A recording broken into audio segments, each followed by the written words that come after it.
Earlier today, something pretty emotional went down for the Dallas Cowboys faithful. Tyron Smith, one of the most iconic players to ever wear the star on his helmet, was officially honored in his retirement ceremony. And let me tell you, it wasn't just a farewell, it was a celebration of a legendary career. Smith, who anchored the offensive line for more than a decade, is almost certainly bound for the Pro Football Hall of Fame. And if the tone of today's tribute is any indication, he'll also be enshrined in the Cowboys Ring of Honor. One of the team executives even hinted that, just like they did with Zach Martin, they plan to give Smith that ultimate franchise recognition. And honestly, he deserves it. This is a guy who defined dominance at left tackle for years, protected quarterbacks, opened up lanes for star running backs, and played through pain more times than we'll ever know. But while we take a moment to appreciate Tyron's greatness, the NFL doesn't wait around. There's always something brewing. And right now, all eyes are on the Cowboys' next big move because the draft is right around the corner. And the buzz, it's not about trading up. It's about possibly trading down in the first round. That's right. A recent comment made on local radio sparked some interesting discussion, suggesting that the current roster construction doesn't necessarily call for a bold leap forward in the draft order. Instead, there's a scenario developing where the Cowboys might decide to slide down a few spots and accumulate some extra picks. Now, let's unpack that for a second. The logic here is pretty sound. When you're sitting in the middle of the first round and you're not desperate for a specific guy, trading back can actually be a smart play, especially in a draft class like this one. There's a lot of parity between the players expected to go between picks 5 and 20. Sure, there are a couple of standout names that everyone knows, like Abdul Carter and Travis Hunter, maybe even Ashton Gentry or Mason Graham. But once you get past the top 5, things start to blend together. The difference between the 8th pick and the 18th. In many cases, it might just come down to positional preference rather than talent gap. So why not trade down, pick up an extra second or third rounder, and still grab a high quality player? That's exactly the mindset many front offices around the league seem to be adopting this year. The sense across the NFL is that very few teams are looking to trade up. Everyone wants more darts to throw, more chances to hit on a solid contributor. And the Cowboys are no different. With so many areas to address, running back, cornerback, wide receiver, defensive tackle, the more picks, the better, especially on day 3, where the Cowboys currently hold 7 selections, 2 in the 5th, 2 in the 6th, and 3 in the 7th round. That's a lot of action for the final day of the draft. But here's the thing, are they really going to use all those picks where they are? Probably not.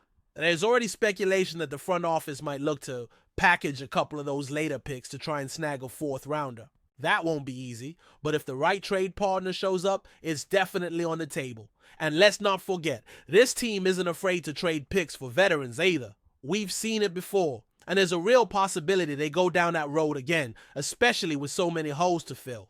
Bringing in someone with experience who can contribute right away might be more valuable than rolling the dice on another developmental player in the 6th or 7th round. And here's where things get even more interesting. Word is the team has their eye on several positions that still need serious attention. Cornerback stands out, especially after losing a key player in free agency and not having an obvious replacement lined up. One name that's starting to gain traction in these conversations? Jade Barron. Now, Barron isn't a name that's been at the top of everyone's board, but don't let that fool you. This kid out of Texas has quietly become one of the more intriguing prospects in the draft.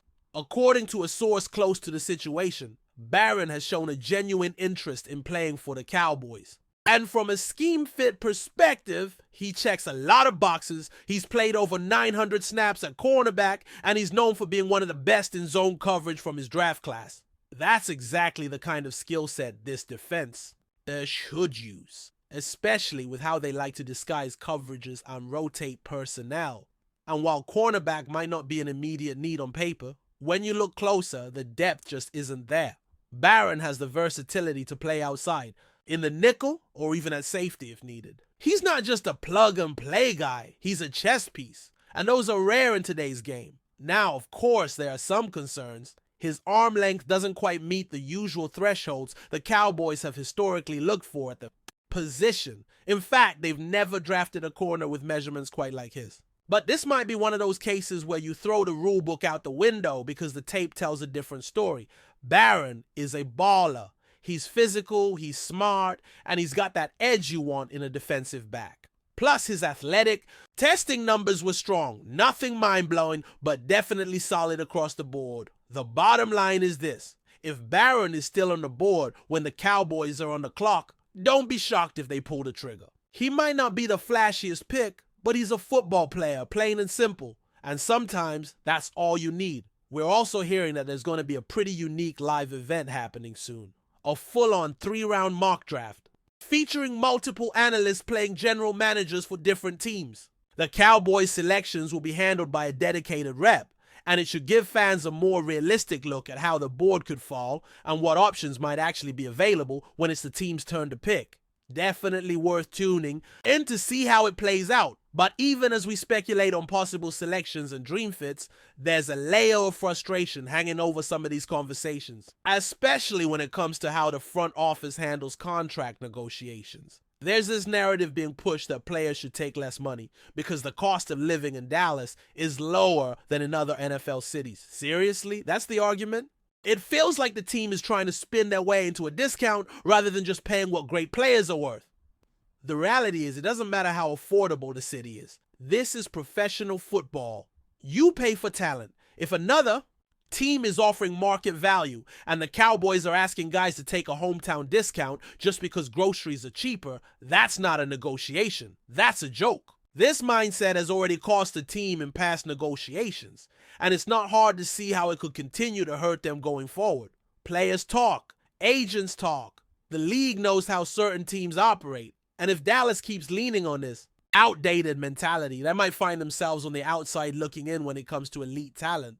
It gets even more frustrating when you start digging into the numbers. Right now, the Cowboys have around $37 million in cap space. That's a lot of room to work with. But the narrative being pushed is that they can't spend it all this year, or that they shouldn't. Why not? Sure, there are practical reasons to roll over cap into next season, but that only makes sense if you already failed in a championship caliber roster and you're trying to plan for extensions or major additions down the road. The Cowboys, they've got holes, real holes, and sitting on a pile of cap space while acting like there's no urgency to fill those gaps just doesn't make sense. Not when the window for competing is wide open with the talent already in place. The whole we're spending to the cap line feels like a smokescreen. Technically, you can say it, but in reality, it's not always about the cap number.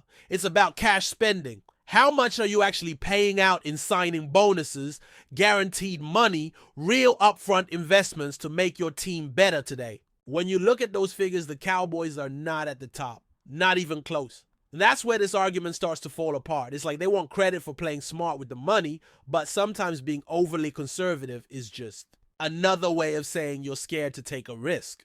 And in this league, playing it safe too often can cost you everything. Now this approach might work in theory if you're a small market team with no pull. But Dallas, this is a marquee franchise. The star means something. It comes with expectations, not just from the fan base, but from players too. Guys want to get paid, they want to win, and they want to be treated like professionals who bring real value. Trying to convince them to accept less because of intangibles like lifestyle or weather. Come on! That's not how it works anymore. That's not how it ever really worked, to be honest. Players talk to each other. Agents talk to the media. Everyone knows what fair market value looks like. So when a team starts acting like they don't need to match it, word gets around fast. And it doesn't take long before guys start looking elsewhere. What makes all of this more maddening is the fact that there's still real belief in this roster. The core is strong. There's enough firepower to compete at a high level. You've got a defense that can take over games. A quarterback who, when given time, can light up the scoreboard, and weapons on offense who can take the top off any defense. What's missing is depth. What's missing is that aggressive final push to round out the edges, and that's where free agency and the draft come in. That's where spending that cap space smartly, not cautiously, can make a difference between another one-and-done playoff appearance and a legitimate run to the NFC Championship. But the way things have been trending, it's hard to say if that aggression is going to come. You look at other franchises, teams that have been in the Super Bowl recently, and they're not afraid to spend. They're not afraid to trade future picks for current impact. They're not afraid to admit when something isn't working and fix it right away. That kind of urgency is what fans want to see. That kind of front office strategy is what builds momentum. Instead, with Dallas, it always feels like there's a plan, but one that's too slow, too cautious, too tied up in justifying decisions rather than adapting to what the team really needs. Take, for example, the notion that spending smart is somehow an art, that it's something to be admired regardless of results. There's been a lot of talk about this recently, comparing roster building to art, like some kind of creative masterpiece where the result is secondary to the process. It's like watching someone splash paint on a wall and calling it genius because they used the right brush. But here's the thing. Fans don't care how pretty the process looks.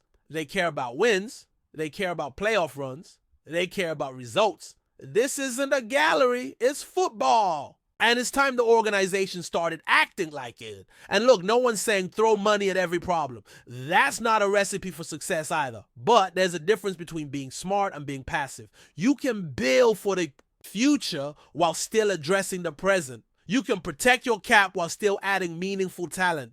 It's all about balance. And right now, that balance feels off. Too much caution, not enough conviction. Too much talk, not enough action. The draft is a perfect example of this balancing act, and that brings us back to the possibilities in play. One of the more intriguing strategies being discussed behind the scenes is the idea of flipping a 6th round pick for a future 5th. That might not sound exciting, but moves like that can add up. It's about building flexibility, not just for this year, but for next year too, because this team knows that it's going to need those mid-round hits to stay competitive while keeping the books in order. But again, none of that matters if you don't land the right guys now. And with only a few roster spots open for undrafted free agents, less than usual, it's clear the team is being selective. So where does that leave us? Honestly, in a bit of a gray zone. There's potential for something big, something unexpected, like drafting Jade Barron in the 1st round, even if most mocks don't have him going that high. But there's also a very real chance that the Cowboys stick to their script and play it safe. Maybe too safe.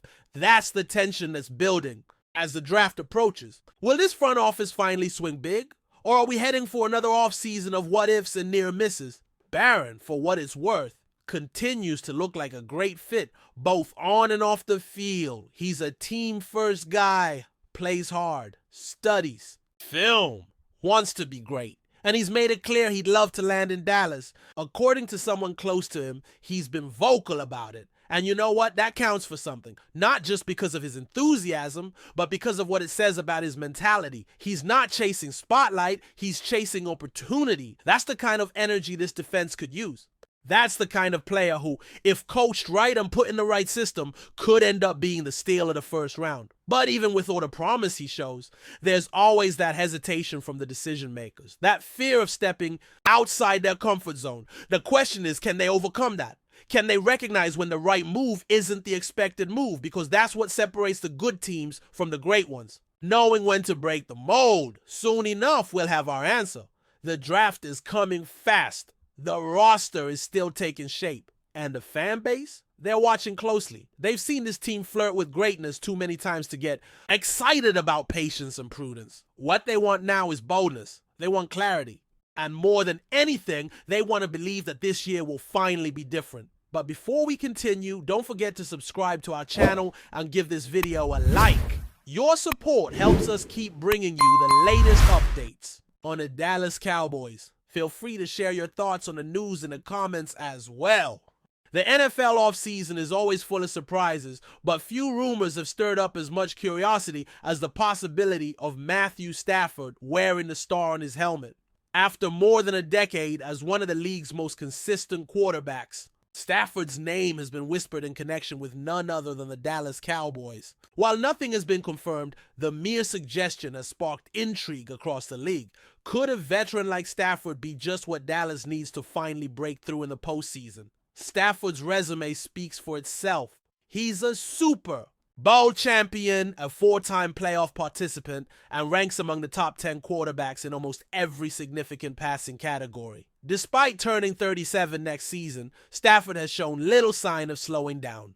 In 2024, He threw for nearly 3,800 yards and 20 touchdowns, helping the Rams reach the divisional round. His poise under pressure, cannon arm, and veteran leadership continue to command respect across the league, qualities the Cowboys have been hunting for in their quest for a title. The buzz around Dallas stems from growing internal questions about Dak Prescott's ability to elevate the team in critical moments. Despite strong regular seasons, the Cowboys have consistently faltered. In the playoffs, bringing in Stafford could represent a bold but calculated move, an all-in gamble similar to what the Rams did in 2021 when they traded for him and rode his experience all the way to a Lombardi trophy. Could Jerry Jones be considering a similar formula to break the Cowboys' long-standing postseason curse? Sources close to the situation indicate that while Stafford agreed to a restructured deal with the Rams earlier this offseason, he was previously allowed to explore trade possibilities with teams like the Raiders and Giants.